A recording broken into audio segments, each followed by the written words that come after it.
Hey, it's Zen Zenith. And I'm Jake Lloyd. And we're here to talk about Dragon Wagon Radio. This podcast you're listening to right now is a podcast on the Dragon Wagon Radio Network. Yes, it's a network that you and I started out of a desire to give voice to artists who maybe didn't have the platform previously to do a show the way that they want to do it. You can find it all online at dragonwagonradio.com.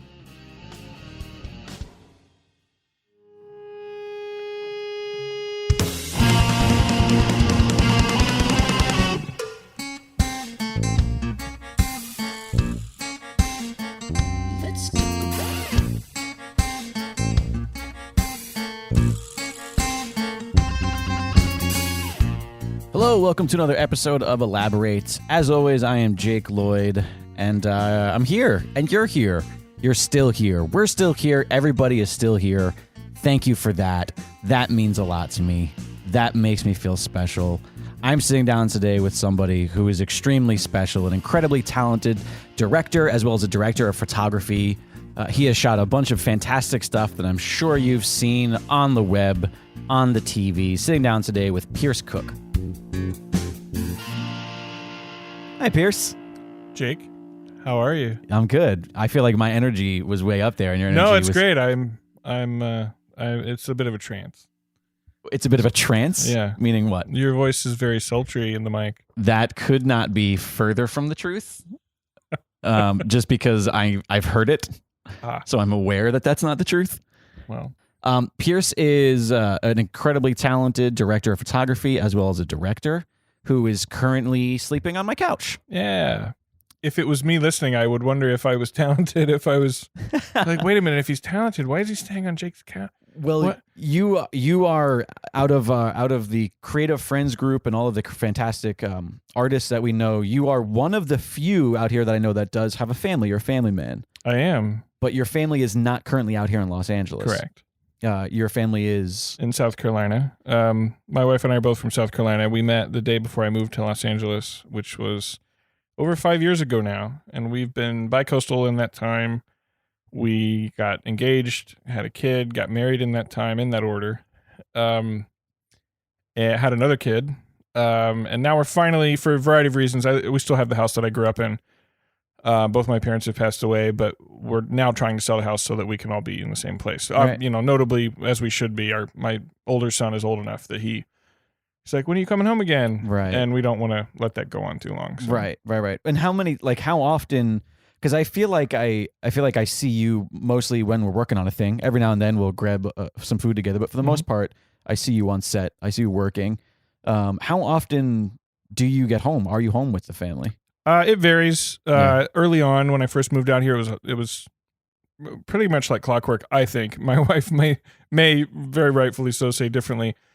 Every month to 2 months, and then how long I'm home varies between a week, right, and a month. Right. Around the holidays, especially, I'll go home for a month. Of course. I was home a couple weeks ago for a week for my oldest son's birthday. I'll be home again in about a month from now for he takes dance, and Gotcha. he has his first dance recital. Oh, awesome! Which is really exciting. Is that gonna be the first time that he's ever been on a stage in front of people? Yes, technically yes. I mean, he is a character, and he has no problem, being a presence, right, regardless of the stage. Yeah, he's a cute kid, and I like kids that just sort of like say something random off the cuff. Mm-hmm. Earlier, you were like FaceTiming him earlier.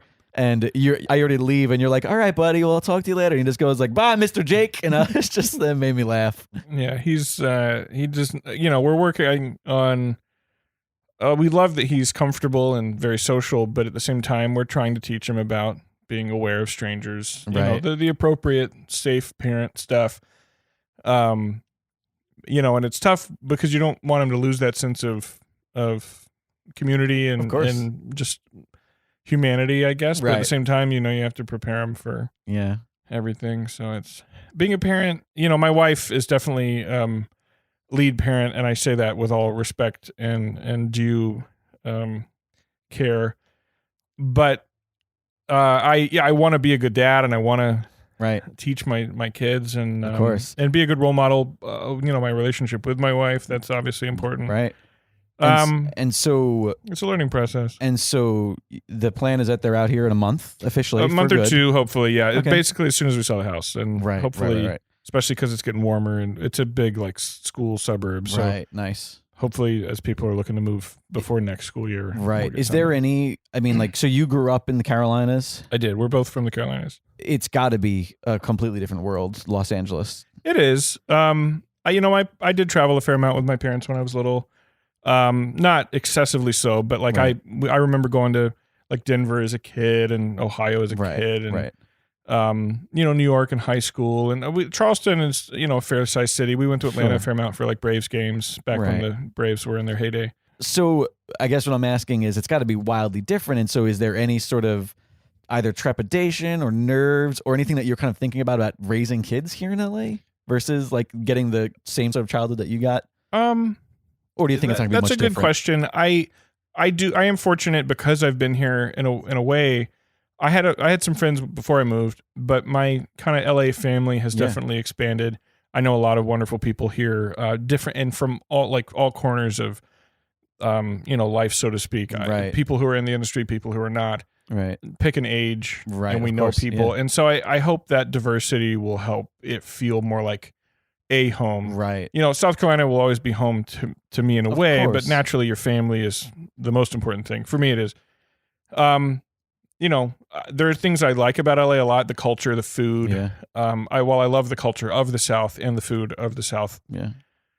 Finding good Korean food in South Carolina is not easy. Not and no? I'm a big fan of that. What about But I miss the barbecue, and it's hard to find sweet tea here.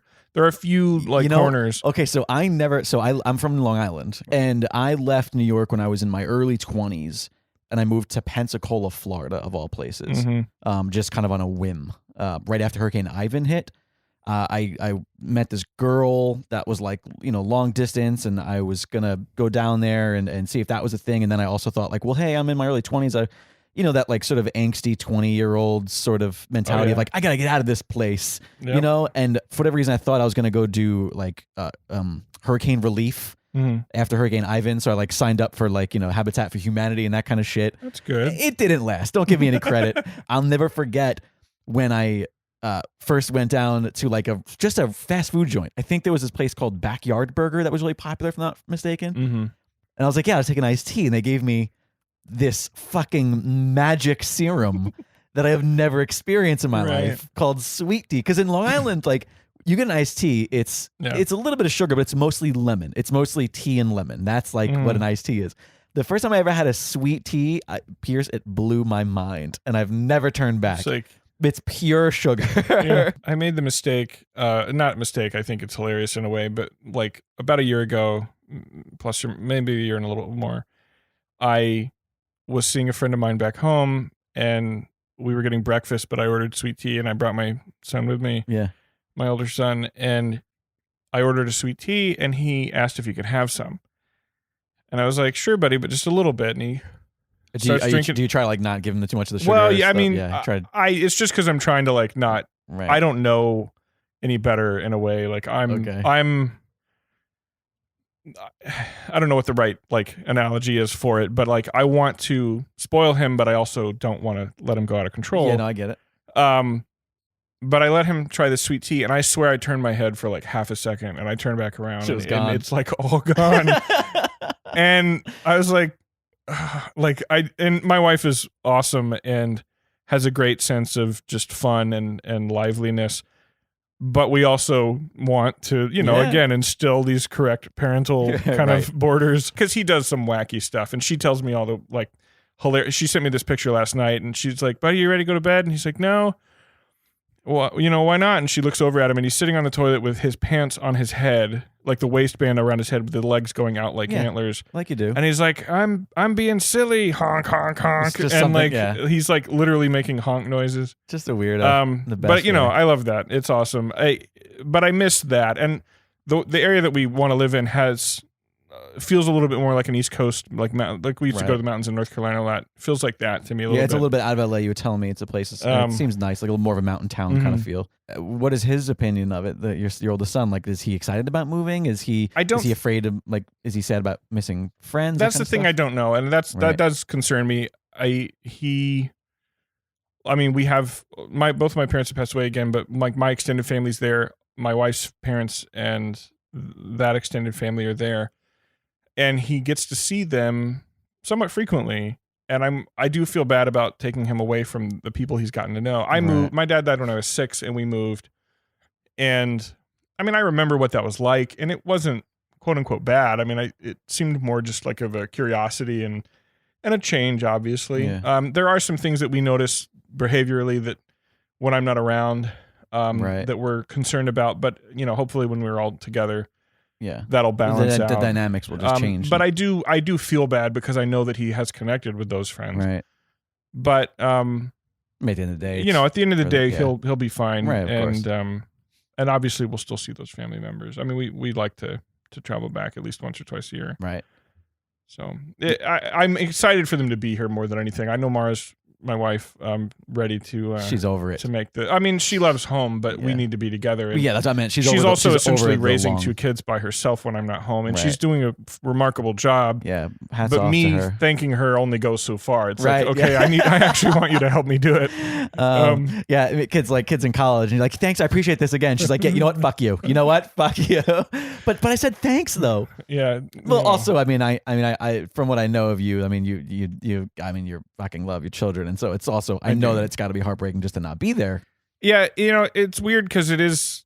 I mean, in a backwards way, it is a choice. I'm pursuing this thing that I have wanted to do since I was 10, but at the same time, I'm away from my family, and I mean, I miss my wife, I miss my kids. And again, all the hats off to her just for giving you the opportunity, because that's also not an easy choice. Yeah. For sure. And it's got to be, I'm assuming it was a mutual choice. I mean, when we met and we're like, are we going to pursue a relationship? Right. It was one conversation. And then at least in my mind, it was, okay, we made the decision to give it a shot. Right. And we never really looked back. I don't know that I want to go asking her now how she feels about it in hindsight. You don't want to give her the retroactive option? But, she's been incredible. And again, while it's easy for me to say that, it does mean an incredible amount. And I hope that we can, build a home and a space here that feels good and live in a way that works well for our family. Sure. And so you mentioned twice now that both of your parents are passed away. Mm-hmm. Your father died when I was 6 years old. Mm-hmm. How did he die, if I'm not asking? Both my parents died of leukemia 20 years apart. Oh my goodness. Which is weird. Like, that's not normally a thing. It's not contagious or, leukemia is kind of, I don't know that they fully know what causes it. There's some environmental things they know can lead to it, but then, it's not like there's a list. And right. Yeah. You can't just pinpoint like, oh yes, this is this and this and this. My dad, my grandfather, my great grandfather were all Methodist ministers. Oh wow! So I'm a pure senior. I'm the third. My son's the fourth. My oldest son. Pierce Jr., my dad, he and the minister that followed him both died of similar cancers. Interesting. I believe a minister or two before my dad, if I'm not mistaken, also died of something similar. If I understand correctly, because the woman who was my dad's secretary, a wonderful woman I still talk with from time to time, her and her family, they still live there. She never got sick. Like a lot of the people that have been going to that church for a long time, they never got sick. People lived in that parsonage, the home that they provided to the family. That home is now the church office. A lot of those other people haven't gotten sick, but a couple of ministers did. Interesting. It's a weird That is weird. thing. And really no one's ever looked into it? I think they did maybe some kind of light investigation just to see if there was something in the something ground obvious maybe, or, lead paint or asbestos, who knows what. And I don't think there was ever anything like glaring like, oh, it's this. Wow. That's really interesting. But, I remember that my dad was sick. I remember very well the night. Do you remember him even not being sick? I mean, at 6 years old, how much of him? And that's fair because he was sick for, I think, 3 years before he Yeah, I mean, passed how away. much do you remember of him at all, really? It's funny because like I have a very strong sense of his presence as a memory. Yes, I was young when he died. And as a kid, the way you perceive your parents, shifts into adulthood. So my perspective of who my dad was, and I've met a lot of people who were very close with him. I actually have all of his, not all, but most of his sermons on tape. They were recorded. Oh. It's weird to say that I have those. That's fascinating. And that I haven't actually listened to any of them. Really? As an adult. Not because I don't want to. I'm very keen on the idea. The one where he revealed to the congregation that he had cancer, I have that one here in California. Gosh, Pierce, that's like I'm really stoked to listen to it. I just know that it'll be. That's the word. I am. I really am because I don't remember what his voice sounds like. Like I'm not apprehensive. I want to wait until I'm emotionally ready to just let that stuff out because I have no problem being emotional and crying. But I know that if I like tell my wife, hey, I'm going to go sit in here and listen to this. Either do you want to listen with me or I'm going to listen by myself, but I want her to be able to be here for that just because I want her to lean on. Right. And of course. I have all these tapes. Some of them have been transcribed. My mom had that done. And it's so great that you have those because not just for you, but also for your kid. Mm-hmm. Like you can like, this is grandpa. Yeah. Like I wish that I had that so my mother's mother died when my mom was only 16. Mm-hmm. And I don't know anything about my grandmother whatsoever. And to have something like that, so you should be happy for your sons at least to have that. Yeah. I have stuff of obviously my mom passed away when I was 27. I think that's right. In 2010. My family has a thing with birthdays or dates in general. My mom passed away on my birthday. My dad died the day before Valentine's Day. I had a younger brother that died the day before Mother's Day. How old was your younger brother? I was 3. He was almost 2. Gotcha. I think that's accurate. Between when I was 4 and 6, my grandfather, my great aunt, my brother, and my dad died. So my mom lost her dad, her aunt, who was a mentor to her, one of her sons, and her husband. Jeez. And I asked my mom when she was sick, potentially dying, and ultimately did pass from the same cancer that my dad died from. Father passed. How did you handle that? Because I know obviously that's got to be incredibly emotional in such a small window, and all the overlap of my dad having cancer for some of that. You also have to wonder if half of it was even processed. Like after the second one, do is there a level of you that just goes numb after that? So my mom was a guidance counselor by trade at the time. Like high school, something like that? Yeah, she was in high school when my dad passed. It was a high school in rural South Carolina. Gotcha. At the time.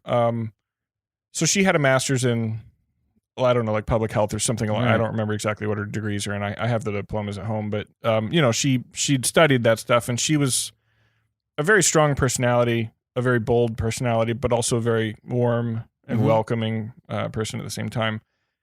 And that's not to say that she wasn't emotionally, wrecked by this stuff naturally. But she might have been well equipped to handle it. Maybe. But she also had, her mom was still alive, her sister. They were very close. Her other friends, my dad's other family that was also very close. Right. So she had a good support group. But when I asked her while she was sick how she handled that, like what enabled her to kind of keep going, she said, "Well, I had to raise you," which honestly just never occurred to me. Yeah. Like, and I maybe now that I'm a parent, I get it. Right. But at the time it was like this eureka moment, like, oh, of course. Okay. Yeah. Like she doesn't, simultaneously, do you think that at some point in her life, because you were 27, would you say you were? Yeah. At some point in her life, do you think she did take the time to mourn that? Like once you were, because it almost sounds like one of those things where you might worry that she never got to process it, because this thing had to be taken care of. I feel like she did process it. She was a strong person. She got frustrated and, pick an emotion that we experience as humans. She felt those things throughout her life. We were very close. I'm happy that we had a close relationship. We butted heads like crazy. Right. We when I say we fought, I mean, we were passionate people who didn't like to back down, but it wasn't like this horrible thing. No, I can empathize. I mean, I was a pain in the butt teenager, but I wasn't like going out and getting arrested every other week or anything. But hard-headed. I was very hard-headed, but I inherited some of that from her. Yeah, that's me and my mother too. And I would take one of those arguments again in a second if it meant that I just got to have the moment to have it. But we talked very openly about that when she was sick and she was dying. Again, potentially. Right. I mean, she was fighting it up until essentially the week before, when it became very clear that, barring miracle, there was no going back. It's a weird thing to think that you're suffering from something like that and very lucid and able to talk as clearly as we are 24 hours before you pass away. It really is. Because, while the tests say you're dying, she might have felt of course bad, but like she's up and lucid and chatting. She's fine. We went to a hospital in Houston. For anyone listening who's had people suffering from various kinds of cancers, you may have heard of it. MD Anderson. They're among the top cancer hospitals in the country. I think they're always like jumping back and forth between 1 and 2 with Sloan Kettering in New York, as I understand it, or at least at the time. And we made the choice to go there because they were so revered for their research and so on. And I don't regret that. They definitely fought the good fight. But at the same time, there were people who'd come in late after my mom did with the same kind of cancer, who got treated and got their stem cell transplant and essentially were in remission in the same window or smaller window than my mom, who never went into remission, who was suffering from pneumonia for part of the time, who her sister was a perfect match. For the transplant, but she never got healthy enough to have the transplant attempt. Yeah, there's a risk involved in just doing it.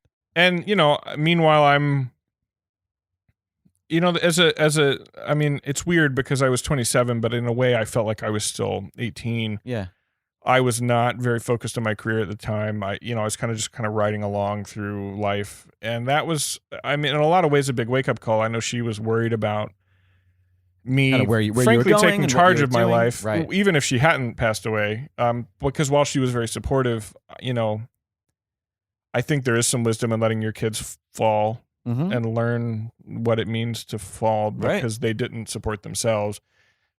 And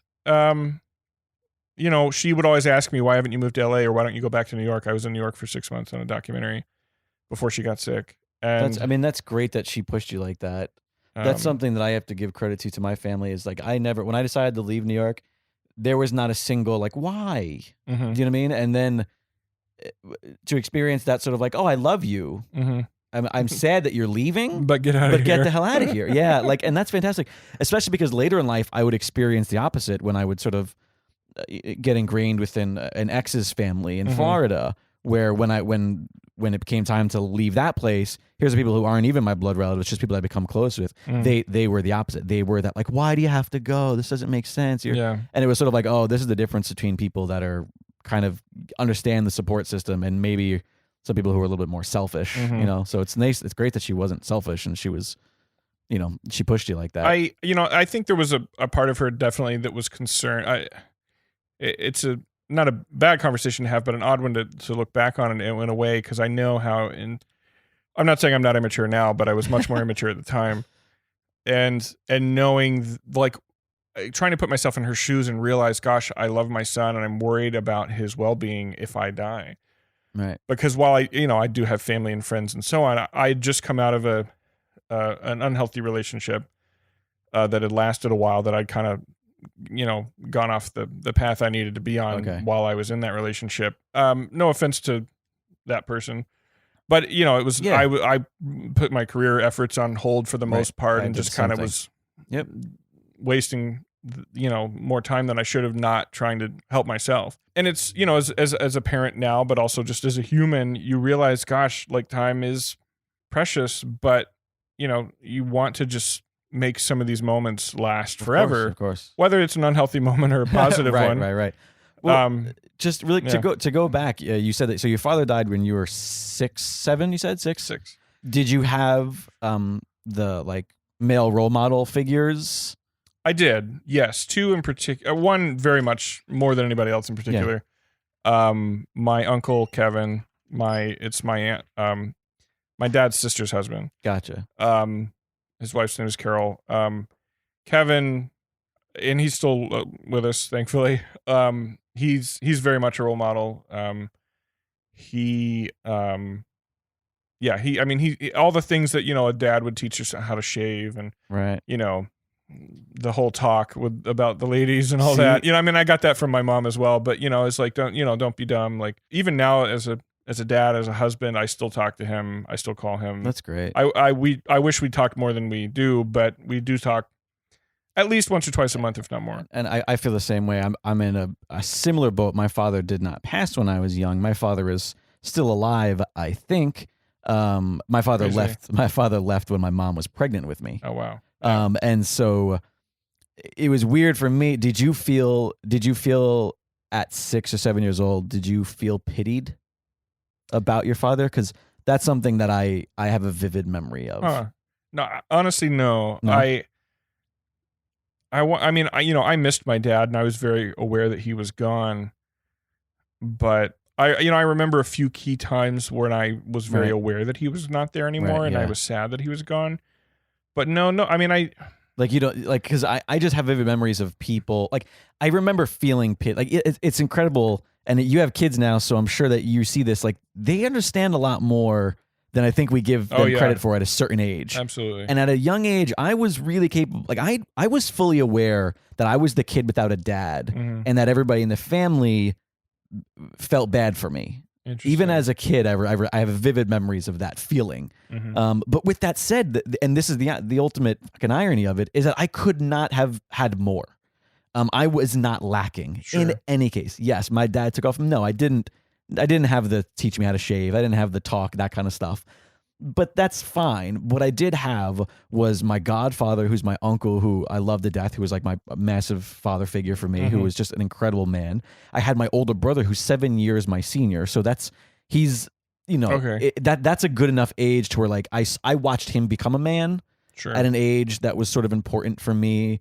So I was raised by I nicknamed them the Coven is what I called my mom, my aunt, who's my godmother, my godfather's wife, obviously, her sister, my 2 older sisters, and then this is the weird one, my father's ex-wife.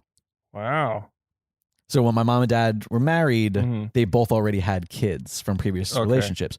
So my siblings, even though I have 3 older siblings, I'm technically an only child, that sort of thing. Understood. And so my sisters from my father's first marriage, when my dad took off on my mom, that was her stepdaughter essentially. And her mother, my dad's ex-wife, and my mom became like the ex-wife club. They became like best friends. Interesting. And so she was there a lot as well. So I had so much. I think I had more parents than people who grew up in a normal, you know what I mean? Like nuclear family. Sure. I mean, I had an abundance of parents, regardless of the fact that I didn't have a father, whatever that meant, But you never felt lacking, regardless of the fact that it's weird because I know my older son will, he's in preschool, and so I know there's events where like the parents are invited, right?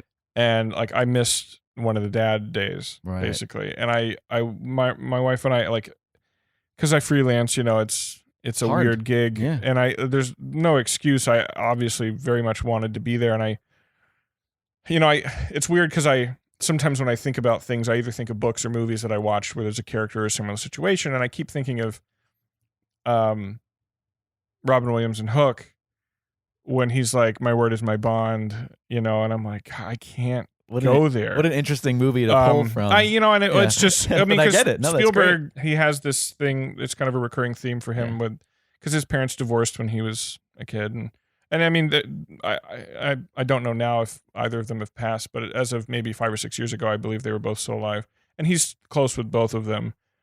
But I know that in a way that was a theme, and in Hook in particular, the dad's obviously very distracted, very absent, making promises that he's not keeping.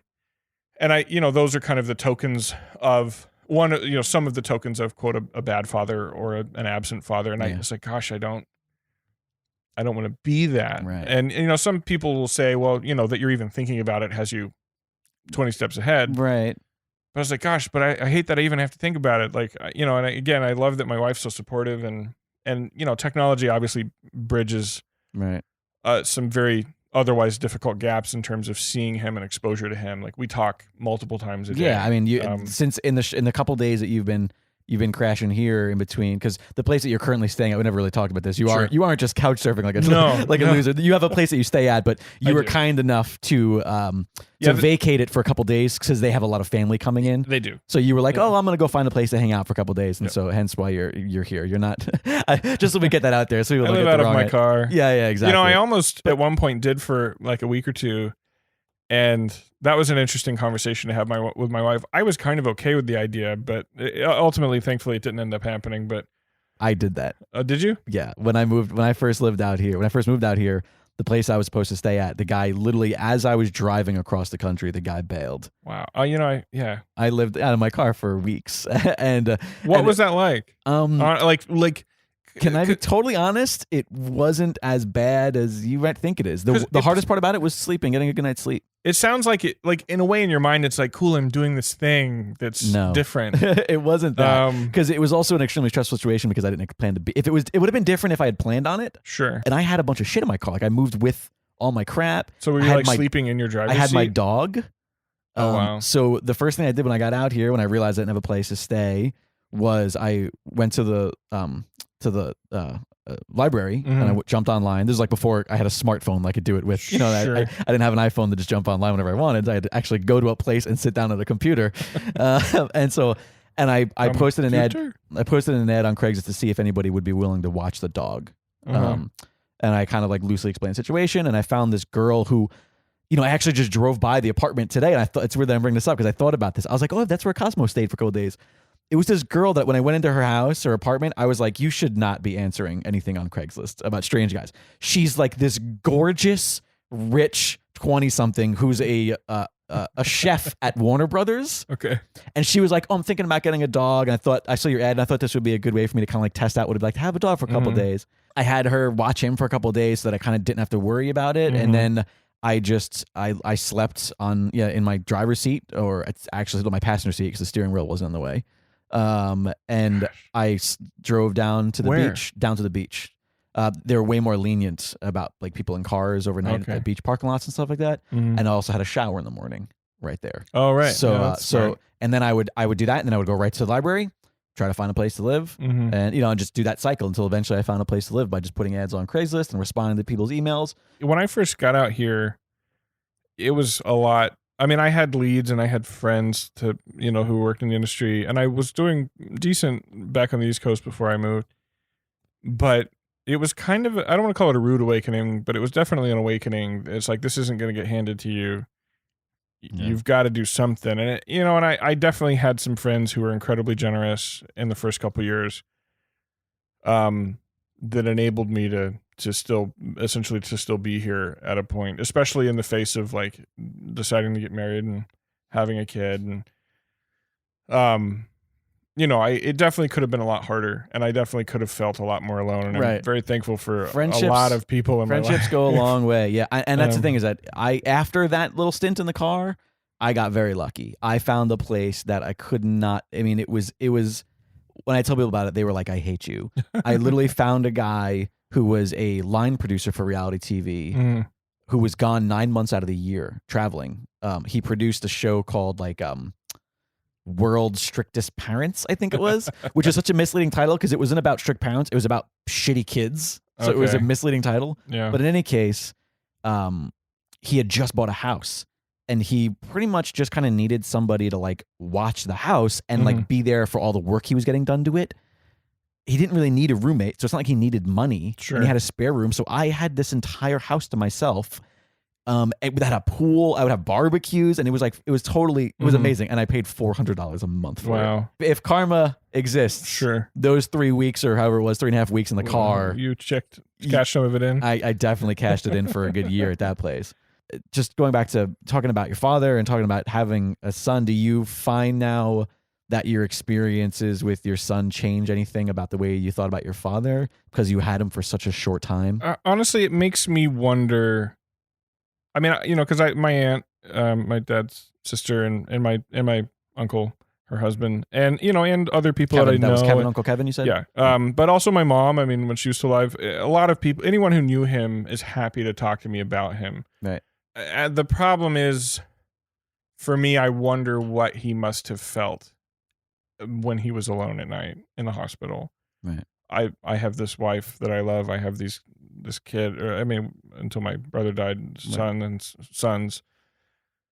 And my mom told me, my aunt has told me as well, that my dad said that the reason he didn't want to die was because he wanted to raise his kid, his children. And I'm like, gosh, like if I got cancer tomorrow, knock on wood, Found some wood to knock on. like how heartbreaking. And like he wasn't, and my mom, even when she got sick, like they weren't the kind of people to think, oh, I got cancer, it's all over, woe is me. They weren't that. And I can understand why people might do that. I don't mean to make light of that's it, that. It's interesting. That's I told you that my grandmother passed away when my mom was young, and it was cancer. Cancer runs rampant in my family. Mm-hmm. And it was that sort of way. My mother talks to me about her mother with a little bit of resentment, if I'm being honest, a little bit of that, like she just gave up on us. And I think that my mom suffers from a little bit of abandonment issues because her mother passed away when she was 16. Yeah. Yeah, and my mother is a cancer survivor, multiple times over. Her twin, my mom is a twin. My aunt, unfortunately, is struggling really bad. As if the cancer wasn't bad enough, just had a stroke a couple days ago. Oh wow. There's definitely a lot of things that get put into perspective when you're in a situation like that. Mm-hmm. I encourage people as a kind of tandem to it.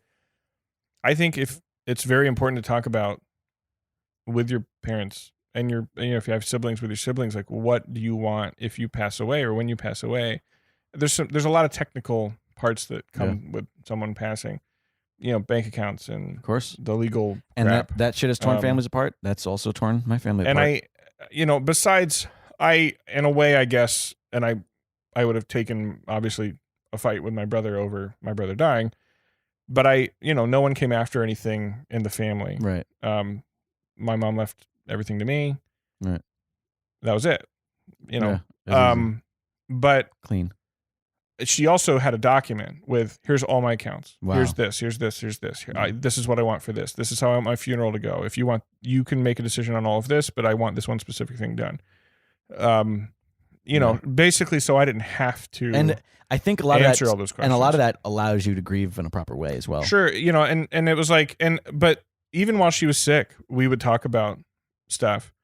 Cause she was very strong, but I'd be lying to say that she wasn't ever scared or sad. Right. She certainly was. Well, it's human. My mom, kind of like my older son, she never meets a stranger and yeah. And like she got to know a lot of the hospital staff incredibly well. Some of them became very close to us. There was a chaplain there, that I still keep in touch with that was very kind. And for people who aren't spiritual, that's totally fine. But just having, of course, a personal connection, I swear, can make a difference in your day. It doesn't matter who you are, what walk you come from. Right. Just being able to connect with somebody can make a huge difference when you're dealing with crap like that. So you mentioned in passing just then that your son, like your mother, is that way. Do you see any of your parents and your kids? I want to say basically everybody sees me and my older son. Really? But naturally I got a lot of those attributes from my mom. My wife, in some of the best ways, reminds a number of folks in my family about my mom. Interesting. Of my mom. And so, it's not, right. I'm very pleasantly surprised to have found myself where I am in my life now in regards to my family. The doctor one time asked, because my son, even when he was like 2, I say 2 like it was 10 years ago. It feels like it was 2 years ago. But he asked my wife and I where he got his kind of bullheadedness from, and my wife said both of us. That's great. And is there anything that you see in your relationship with him that you recall from you and your father? I remember my dad being a really warm, comforting presence. Yeah. We're very physical with our kids, and by that I mean we hug each other all the time. We kiss each other goodnight. And there's an affection. Yeah. I don't always do it, but I try when I'm talking to him. I'll get on a knee and talk to him on his level. I don't do it like 100% of the time, but I definitely do make it a point to do it. Even when my first son was born, I'm not saying we never like baby talk him, but especially when he was old enough to start really understanding words, and like even if he couldn't talk yet, reacting to what we were saying.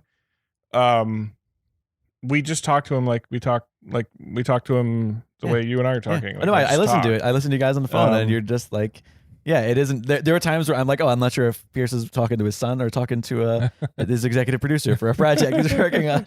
Usually because you're getting yelled at in both instances. But so let me ask you this: going back to, I'm sorry, I'm harping on the dad thing, but it fascinates me. I mean, you're out here to make movies. You're a massive movie fan, movie nerd. Did you get any of that from your father? It's funny that you asked that. Yes. So in high school, so Jurassic Park was the catalyst for me. I was a summer after 4th grade, and I was in the theater with one of my best friends, and I was like, yeah, that's what I want to do. We since when we were driving home from the movie, we, in the backseat of my mom's car, were going, you didn't say the magic word. At the moment, I actually live across the street from Wayne Knight. Wait, what? Yeah, I haven't spoken with him because I don't want to like bother him at his house, but I've gotten a neighborly wave a couple times, and so it's this kind of cool, just connection to like different parts of your life when you run into the. That's incredible. But in high school, I was going through the attic, and I want to say it was maybe 10th grade. And I found, there's some just old, boxes and stuff in the attic. Yeah. And I knew most of what we had, but I found this one box, and I was like, "What's this?" And I don't remember where my mom was, or even if she said anything. But I take this box out, and it's all this old film equipment, like splicers and an 8mm camera, and a 16mm projector, and old like Brownie cameras and stuff. Home. And it was all my dad's stuff. And so he was a minister, and he went to divinity school, and but he was into that, and that was his stuff. And my mom deliberately didn't tell me about it so that I would find it and realize that he. That's amazing. So there's things, because you know how hard this industry is sometimes, especially when you're freelancing, and you look for the little things that can help you feel like you're on the right path, and that was definitely one of them. Did you watch any of that stuff? It's funny actually saying that. I didn't have any, and I'm wondering if maybe my aunt and uncle do, that I've been talking about. I didn't actually have any of the home movies. Gotcha. I had all these black and white Disney 16mm like westerns and cartoons they were no sound.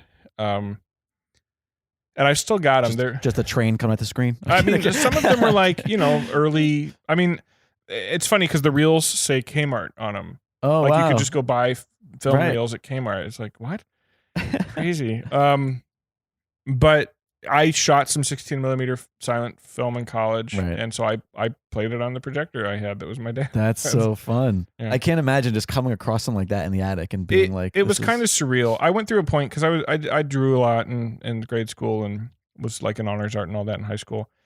I went through a phase in middle school where I was like, do I want to direct or be an animator?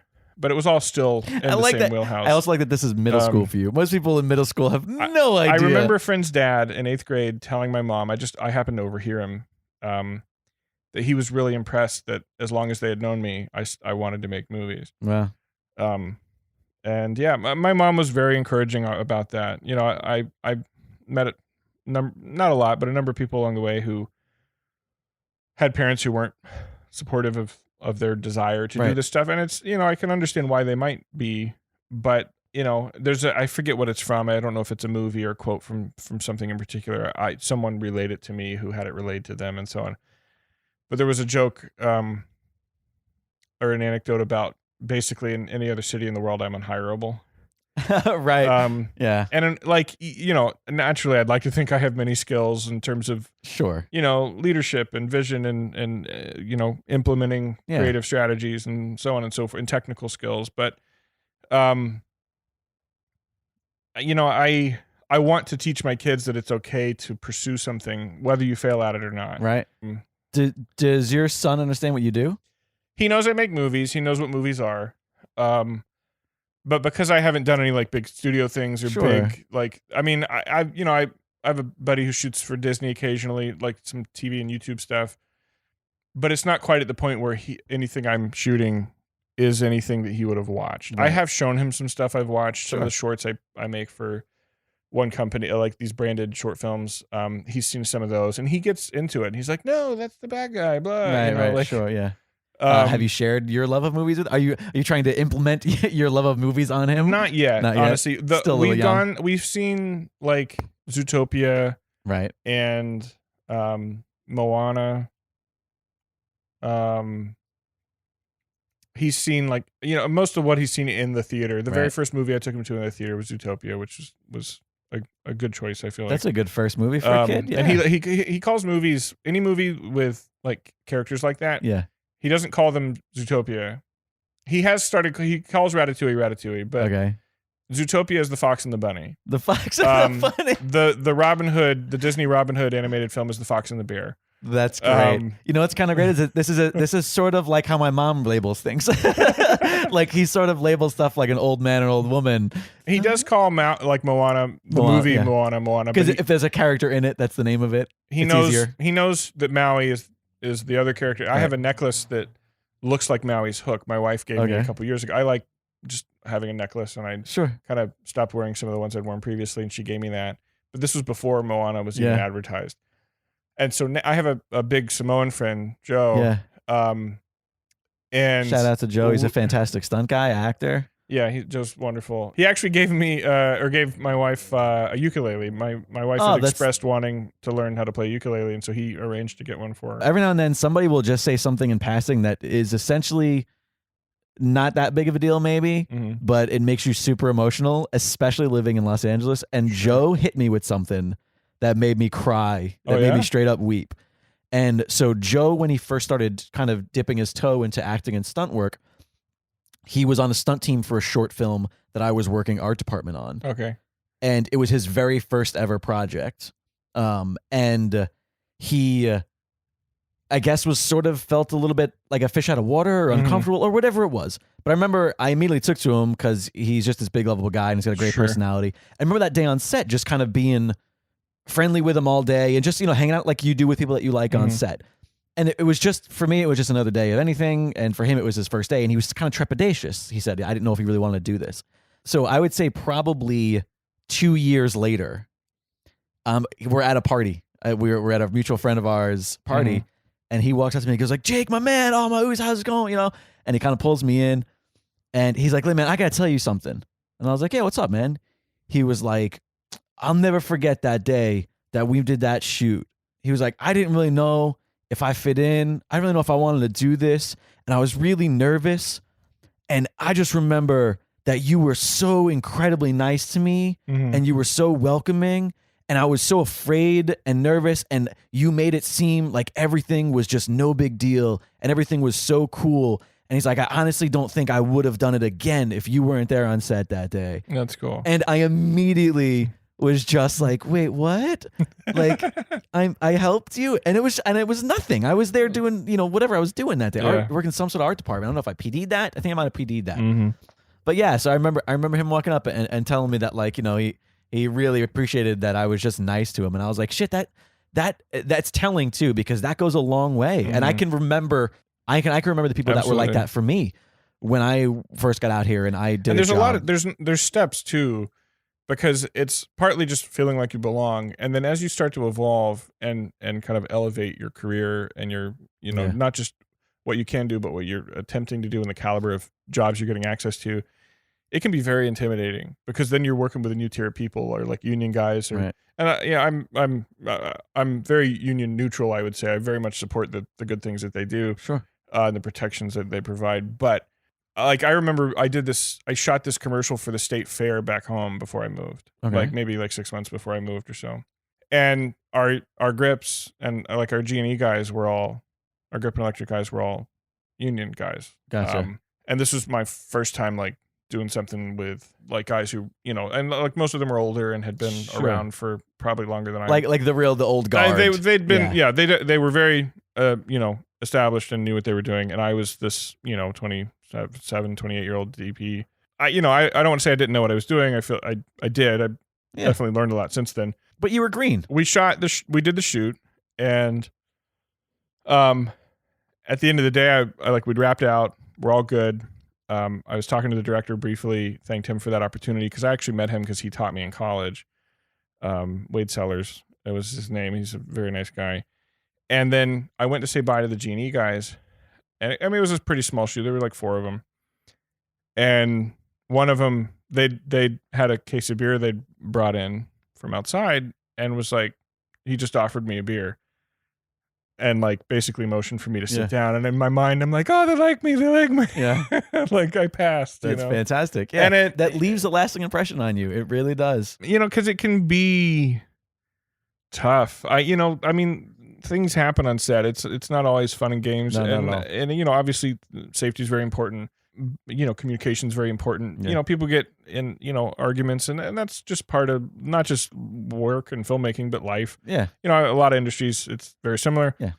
But when you can just relax for a second and just feel like you belong, like Joe said, that's very important. And it was cool that you enabled that feeling for him. Yeah, I really enjoyed that. It made me feel nice inside, and it made up for all the times people told me I was an asshole. You were saying about your son watching certain movies.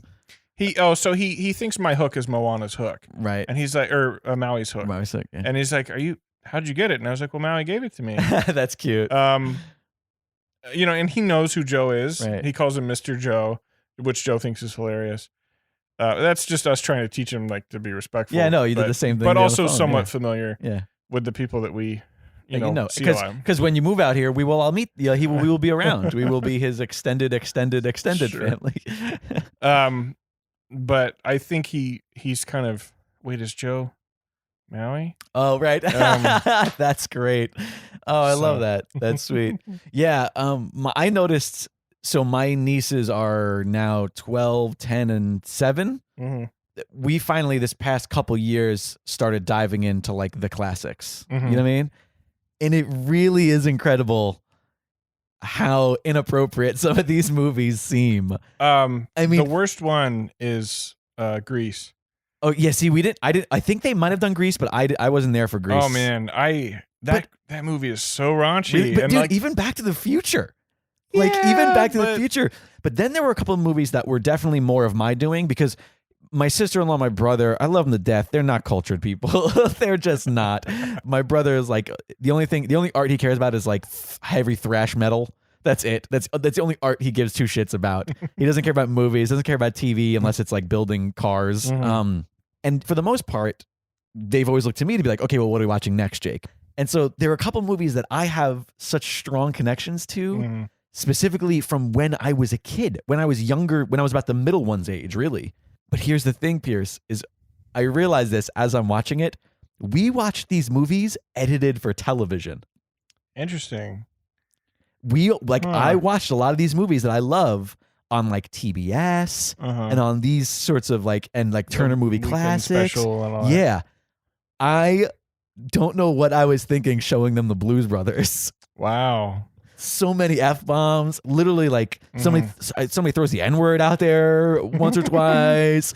Yeah, some of those movies, even City Slickers, which is one of my favorite movies. It might be my favorite movie of all time. Probably definitely the most important movie in my life. Sure. And just the sexual shit that I forget that Bruno Kirby's character talks about, where he's like, come on, you wouldn't want her to sit on your face, that kind of stuff. And I'm just like, oh God, I'm like watching it with my nieces, like, I forgot about these. But eventually I'm sure you'll have to show them Jurassic Park, it's right? weird. Yeah, that's the thing. I don't know. I feel like there's one or two. if my wife listens to this, she'll immediately remind me what they were. There's one or two movies that I've tried to show him. Yeah. But generally I'm pretty aware. Like, it's more that I don't think he's going to pay attention yet. And so that, yeah. because like he'll basically, if it's animated, he'll pay attention, but then I have to try and get him to watch animated movies I want him to watch. Generally Right. speaking, he's seen most of like the key. I mean, I don't know if he's seen all the like early 90s Disney stuff Right. Yeah. yet, but like he likes, in terms of like Pixar is pretty much fair game. Right. There's a Pixar short called Partysaurus Rex that's hilarious. Right. And I showed him to that the last time I was home, and he loved it. immediately was like, "Can we watch it?" Watch it again. Yeah, that's great. So I let him watch it one more time before he went to bed. Nice. And the second time he was like, so there's a line in it that gets flipped around. It's Party Pooper Rex and then Partysaurus Rex. Right. He thought they were saying party for the Rex. Oh. So he starts clapping his hands and going, Like, party yay, for the party for the Rex. Rex. Like That's the way cute. but then when he went to the doctor a few days later for his 4-year follow-up, Right.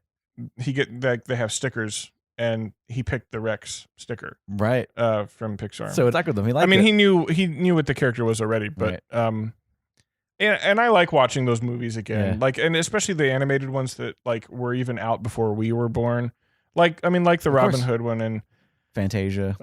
he hasn't watched Fantasia, I don't think, but it's fun. I mean, there's a lot of good stories in those and the good lessons in those movies. And here's the thing is, I also think when it comes to stuff that's not necessarily even kids movies, but it's just stuff that we saw as kids, Mhm. I think a lot of that just comes from the fact that there wasn't, like, the divide has gotten much smaller as far as like how entertaining a kids movie is. Mhm. Like, I feel like when we were younger, it was either a kids movie or an adult movie. There Right. was very few That's things. fair. So we would watch stuff like Indiana Jones, Jurassic Park, where they're not really fantastic for kids, but Mhm. it was like our parents watched them, or not my parents, but most people's parents watched them. Well, I had s- the VHS collection I had Right. that was my dad's and mom's, There but you that go. I kind of, when my dad passed away, included Raiders Gotcha. and Crocodile Dundee. Yeah. Oh, Crocodile Dundee is one of my Um, favorite movies. It's such a good That's movie. how I love Dirty Rotten Scoundrels, and that was in through there. that, And yeah. like that was my comedy. And like there was this movie, and I know my dad had it because he was a minister, I'm sure, but Holy Moses Okay. with Dudley Moore Right, and right, Richard right. Pryor and Dom DeLuise, I think, is in it. Like, and like the comedians that I like as an adult Yeah. are those guys. Are those guys? Yeah. And I didn't get in, and I'm not knocking them, but I didn't get into like Sandler and Will Ferrell and like Sure, those sure. guys like when my friends were. And I saw their movies and they were fun, but Yeah. I was like, I want more of that Steve Martin stuff. Yeah, And, like, yeah. I was sort of the same way. I always enjoyed sort of the stuff that was the generation before. mhm. But I showed my nieces Jurassic Park. Oh, yeah. And here's the thing is I knew what would happen, and that is that they were bored. Oh, really? Yeah, until really, because it's that opening is a long That's time before they even get to the island. Uh-huh. It's a long time, and I think I know that I sound like a crotchety old man, but I think that like our attention spans are just different nowadays. Sure. Like movie and television, Well, and the literally pace of they're movies used to is watching shit on their iPads, on their phones, on YouTube. That's a minute and a half long. Mhm. When you're like, okay, we're gonna sit down and watch this long drawn out story, it's just harder for them, especially for the younger ones. I remember when I watched Jurassic Park, the youngest one at some point got bored. At this point, she's probably maybe 5 or 6, a couple of years ago now. And we were like, we're not sure if you can like this. And she's like, I'll be fine. So we all start watching the movie. And eventually she's just like, I'm gonna go inside. And it was just because she was bored. So she walks inside in her her little bedroom, and we're all watching the den, and it's like the next room over. And the whole movie happens, and then like the roaring starts and all the violent, And she walks out just in time to watch the guy get like ripped. And it was just the perfect timing. Uh-huh. Yeah. And then the youngest one also was the one that made it so that we were able to watch Jaws, Interesting. because the youngest one just wouldn't stop talking about it. Because I kept saying it as a joke, like, what are we gonna watch? We're gonna watch Jaws, because I was gonna try to get them scared by it. But then here's the thing: is that she kept just going like Jaws, getting really excited about It's it. wild though, because I remember seeing movies like that as a kid, like Yeah. like 6, Absolutely. 7, 8, and like really being affected by them, not in a good or bad way necessarily, but just I was like, inspired It was by a them. very visceral memory of like Really? like I like Jaws. I don't mean in a Well, Jaws heavy- fucked me up as a kid. but like that the first time you see the shark through the water, Yeah. and when they get tipped off their boat, Yeah. and it eats the guy swimming towards them. Yeah. That like I mean, even as an adult, that particular moment hits me a certain way. Yeah. And I remember as a kid, like, I mean, it was different than watching movies like Predator at your grandparents' house. Yeah. Because, like, something about like Predator was entertaining, but something about Jaws felt very real. Well, because it's a real, because sharks exist. And made you realize, gosh, could this happen? Right. Similarly, my older son knows that I love dinosaurs, and he, as a result, has inherited The love of dinosaurs. this interest in dinosaurs and space travel. Nice. But I'm butchering the story a little bit, but my wife had texted me maybe a month or two ago that somebody asked if they could go see dinosaurs, and my wife had to explain that, or maybe there was a dinosaur skeleton or something, and my wife had to explain that dinosaurs weren't alive anymore. And my son got really distraught. He's like, "No, my daddy loves dinosaurs." Oh my God, that's so sweet. And of course, that makes me feel like all warm and fuzzy because he cares enough to be concerned about it. But also, it's sad because he's now understanding extinction. You have to explain extinction and I'm like, to wait a a child. minute, wait, I don't have to talk about Santa Claus yet, do I? You know? Yeah. You know, it's weird too because like as a parent, it's like technology is such a big part of my life and my career, and at the same time, it's like I don't want to. My wife and I don't want to put our kids in front of the TV all the time and like just rely on the TV to basically be our third parent. You know, like, oh, we need some time to ourselves. Go watch TV. Sure. You know, we don't want to do that. And it's not that we don't let them watch TV or movies at all. We do, but normally we'll watch them together. Sometimes when we're out in public, if he could be really great and very helpful and very, behave very well.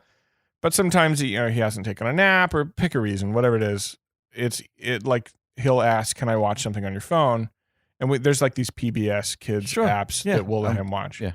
And like I like gaming. I'm a gamer.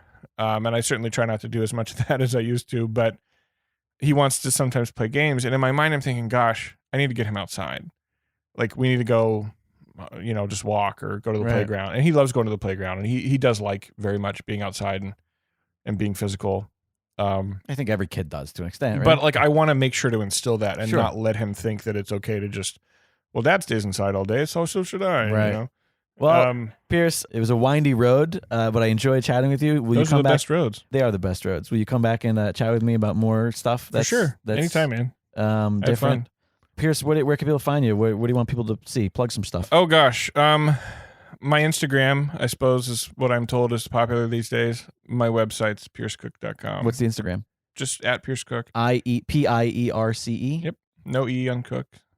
And Pierce, you shot the extremely popular Deadpool musical.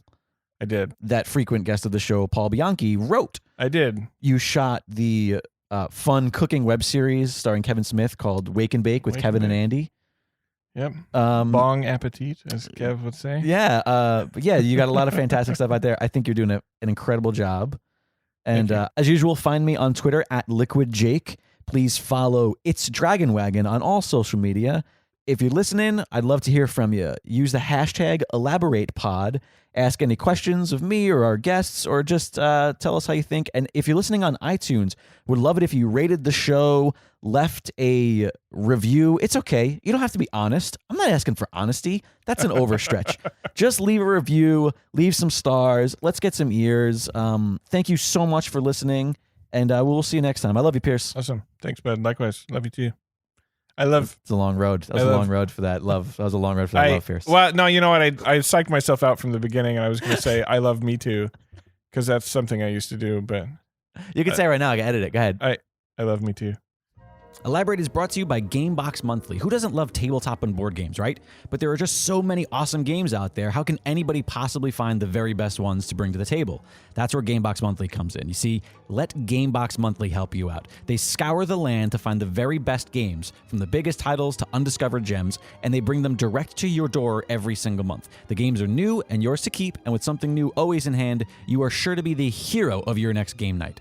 GameBox Monthly is the only service that guarantees you'll never get a game you already have, and they cater your subscription to your preferences, what you want. So whether you're just getting into the hobby or you've been adding to your collection for years, GameBox will send you something they know you'll love. Yes, you, specifically you. What are you waiting for? Subscribe. www.gameboxmonthly.com. Use promo code ELABORATE10 for 10% off your subscription.